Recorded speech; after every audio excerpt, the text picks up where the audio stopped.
to play it. The Poland of today is very different to the Poland of 30 years ago. Under the communist rule that had gripped the country since World War II, food was scarce and travel was a fantasy. But then, in the late 1980s, something miraculous happened. After a wave of revolution, Poland held its first democratic election. Almost overnight, Poles could travel beyond Eastern Europe, eat well, and a whole world of culture opened up before them, including video games. The new free market economy allowed many to start new businesses. Two such entrepreneurs, Marcin Owinski and Mikhail Kisinski, formed a new company called CD Projekt, or CD Projekt. The pair sold pirated games in Warsaw marketplaces, taking advantage of Poland's lack of copyright law. When these were eventually introduced, the pair focused on localizing and distributing Western games to small stores. They caught the attention of BioWare, who entrusted them with the PC port of Baldur's Gate Dark Alliance, after CD Projekt sold 18,000 copies of the original game, a massive number at the time. Unfortunately, the primary developer, Interplay, went broke halfway through development. With a half-coded game and no IP to furnish it, CD Projekt began to look for an alternative license to complete their game. They approached Andrzej Sapkowski, who had found massive success with his Wiedźmin novels during the 1980s and 90s. Wiedźmin was first submitted as a short story to a science fiction and fantasy magazine. Roughly translated to The Hexer, the books chronicled the adventures of Geralt, a white-haired monster slayer. He adventured through the northern kingdoms of Edirne, Cadwyn, Rivia, Redania and Temeria with his horse Roach and his lover Yennefer. CD Projekt chose the license for its modern, mature themes and desired to introduce the beloved lore to Western audiences. On a more personal level, the developers saw a lot of their own nation's history in the Hexer. The northern kingdoms are constantly beset by violence from neighbouring countries, much like Poland was for much of the 20th century. In 2002, CD Projekt Red was founded as a subsidiary of CD Projekt to facilitate the development of their first independent project. This, however, was not the first attempt at a Hexer game. A company called Metropolis, now defunct, worked on an adaptation of the books over 1996 and 97. With two other major games in development, Metropolis simply couldn't keep up, and the project was cancelled a few years later. Although there are similarities between this prototype and the series we know today, the main contribution from Metropolis was the name. With free reign over the English translation, Metropolis decided to call their game The Witcher. 11 years, 100 developers, and just over $5 million later, CD Projekt Red finally released The Witcher to the world. Rather than readapting the books, CD Projekt Red decided to instead build on the existing lore to tell their own original story. This is where I come in. I first saw The Witcher in a PC gaming magazine a year or so after it was released. I remember it looked so different at the time. Before Game of Thrones, dark, gritty fantasy was a real novelty.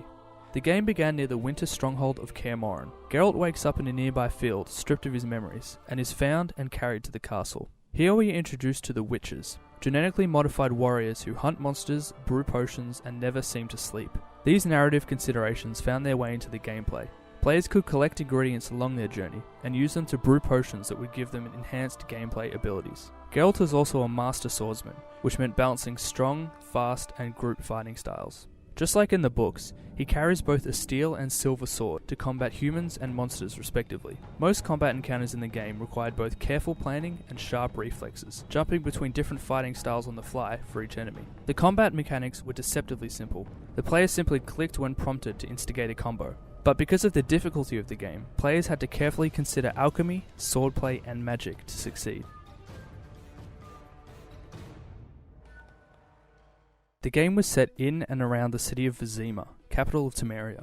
Environment designs range from drab, muddy cities, to wide, golden fields, to calm lakes. Geralt met a series of important characters in his journey, including two old friends, the hardened dwarf Zoltan and Dandelion, the bard with a habit of getting in trouble. The game also introduced Triss Merigold, a sorceress with wide-ranging political influence. Two factions, the Scoia'tael and Order of the Flaming Rose, clashed throughout the narrative. Geralt eventually had to pick a side, using a moral choice system that relied on the player's political and personal ideologies, rather than a binary good and evil system. Lifting themes from the novels, The Witcher featured a unique take on a fantasy world. It subverted traditional fantasy tropes, and much like the graphic novel Watchmen, traced the impact of the mystical in an otherwise mundane setting. More grounded themes were present as well. Elves and dwarves were the victims of racial abuse and violence, and diplomacy played a large role in the narrative and dialogue. Geralt had to navigate the murky world of Viziman politics, trying to avoid offending the wrong person at the wrong time. He also met some highly influential characters, and at the end of his journey was personally rewarded by King Foltest himself. As Geralt turned his back, however, an assassination attempt takes place. With lightning reflexes, Geralt slays the would-be assassin and pulls down his mask, revealing the eyes of a witcher. Despite a troubled development cycle, The Witcher was well received and has sold over 6 million copies to date. A year after launch, CD Projekt Red released an enhanced edition, which polished the original and added 2 short adventures. This attitude would establish a business model that persists to this day. Content patches and fixes for all of CD Projekt Red's games have been free since, and the company maintains a fierce anti-DRM policy. Fans, although grateful for the update, were keen to see where Geralt's adventures would take them next. After years of rumours and gameplay leaks, all was revealed in September of 2009, when CD Projekt Red announced The Witcher 2: Assassins of Kings. Abandoning the Aurora engine that powered the first game, the sequel instead utilised the all-new Red engine. The difference was immediately noticeable. Character models were more emotive, combat animations more varied and fluid, and the environments were full of detail and colour.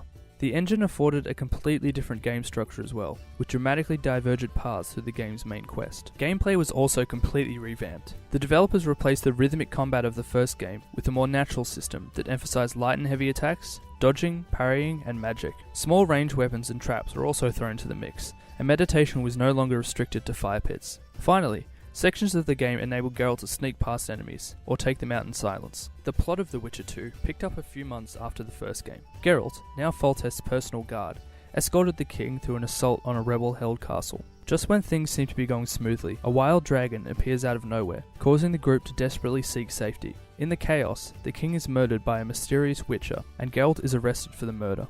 After a detailed explanation, he is freed from prison by the leader of the king's special guard, Vernon Roche, and sets out to find and capture the real assassin. Along the way, he reunites with Triss, Zoltan, and Dandelion, and continues to uncover more of his memories. Geralt's quest takes him along the Pontar River, which borders the kingdoms of Temeria, Cadwin, and Edirne. He explores 3 key locations: the forested town of Flotsam, the dwarven city of Vergen, and the half-ruined Loch Muin.